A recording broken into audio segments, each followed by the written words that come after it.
Hey community, it's Pastor Brett with today's daily Bible reading. We're going to jump right in. Ephesians chapter 2, verses 14 through 16 really summarizes the whole book of Ephesians. What you would see if you read through the entirety of the book is that peace is probably the main theme, or at least one of the main themes that you can see Paul weaving in and out of this letter to the church in Ephesus. He wants us to know God's peace in our hearts, God's plan of making peace and reconciling all things that he made. He wants to have us experience peace in our relationships and peace in our own hearts. And all of that as an overflow of the very peace of God that we experience. So Ephesians chapter 2, verses 14 through 16. Let's read.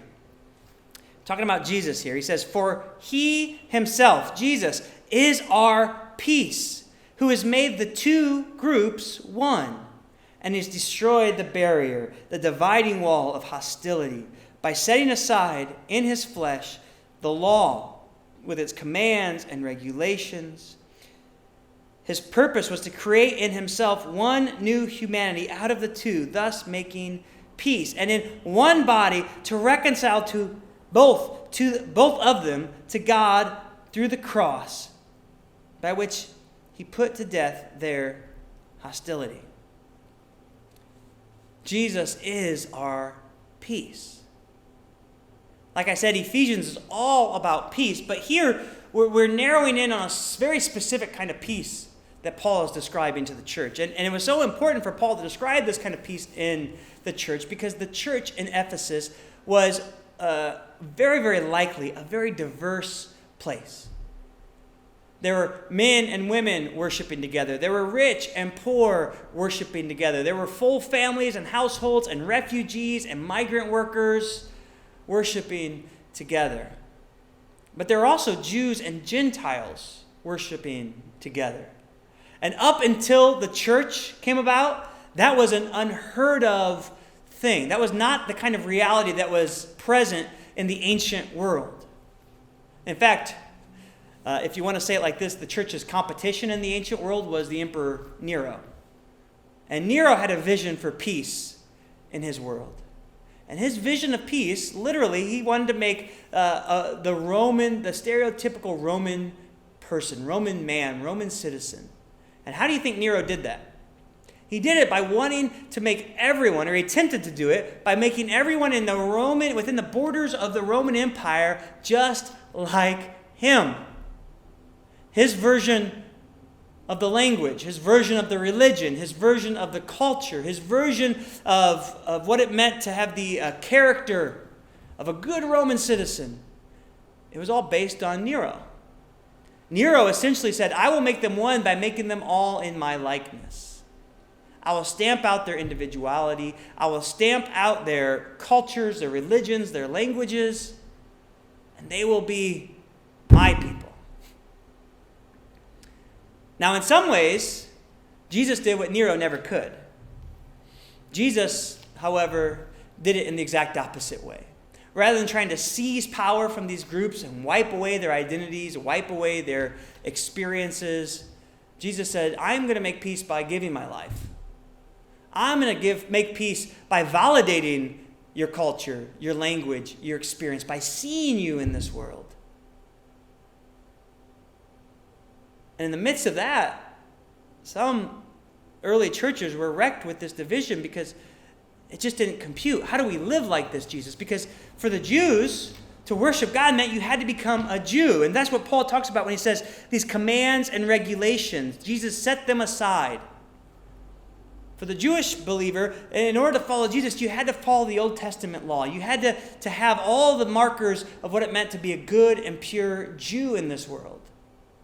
But of course, the Gentiles didn't have those things. The Gentiles weren't practicing circumcision. They didn't have certain feasts and festivals, certain practices of washing their hands and cleansings, kind of ritual cleansings that the Jews would have.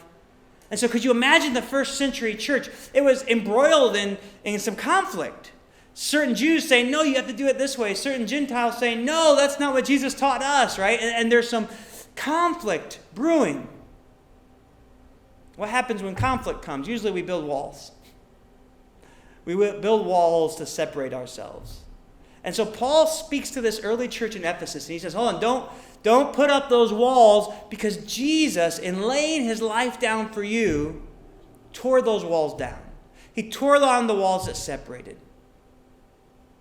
Jew, Gentile, different ethnicities, different experiences in life. Jesus said, in my church, those things won't define you. Instead, I want you to be defined as my beloved. Yes, you might have different traditions. Yes, you might have different experiences in this world. You might have different language, different culture. In the ancient church, there was room for those things. Unlike Nero, who tried to make it you all speak the same language, you all dress like me, you all learn like me, you all act like me. Jesus said, hold on, you follow my way. You emulate me, but you know what? Jews, you may have certain traditions, and Gentiles don't share them. Certain groups of Gentiles may have a different language than the Jews spoke. Your unity isn't found in superficial outward appearances. Your unity is found in the work of Jesus on the cross. And so Paul says, you know what Jesus was doing? He was making peace. Church, today, you know what we need to live in? That peace. The peace that Jesus has won for us on the cross. Now Paul is telling the church back then and us today, live in that theology. Don't just make it up here. Don't just make it an affection of your heart. Live in it. Be a peacemaker. Someone who pursues peace. Or I love how one author talks about it. He calls it waging peace.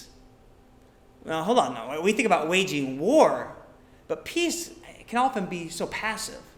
It feels like, well, as long as I don't instigate anything, therefore I'm living in peace. But that's not the biblical picture of peace. We are to be active as peacemakers. We are to wage peace, being proactive in living out this reconciled vision of the church. Suddenly, we don't have a church where walls are being built, us versus them. My culture versus their culture. My language versus their language. My economic and cultural background versus their socioeconomic background. Instead, we have a church that says, hey, black, white, rich, poor, English, Spanish, Taiwanese. We are one, not by those outward circumstances. We are one because of Jesus. And we celebrate because our Jesus is bringing to himself a people of all tongues, all tribes, all nations. That's Jesus' vision for the future. That's the vision from Revelation of what heaven will be like with all of its diversity, intermixed and together, blessed because of it. So let me ask us, today, what is one thing you can do to wage peace? To be proactive in being a peacemaker in a world that is, let's just be honest, in my 40 years, as divided and hostile to one another as we have seen. Maybe waging peace means listening to somebody else's story today. Somebody whose experience isn't like your experience. Somebody who maybe worships in a different place, gets their news from a different source, has a different background, different education, different field of study or field of work. It's not going to solve everything, but it's a starting point. Our problem isn't that we don't have answers. The problem is, I think, in my view, is we're passive.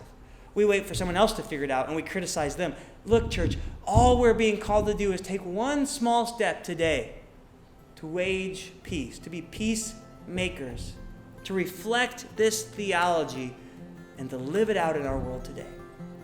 Man, community would be a radically different and a radically beautiful place if we leaned into that. Would you join me in that vision today? Amen. Thanks so much, community. Can't wait to see you on Sunday when we continue our series, Happy. Blessed are the peacemakers.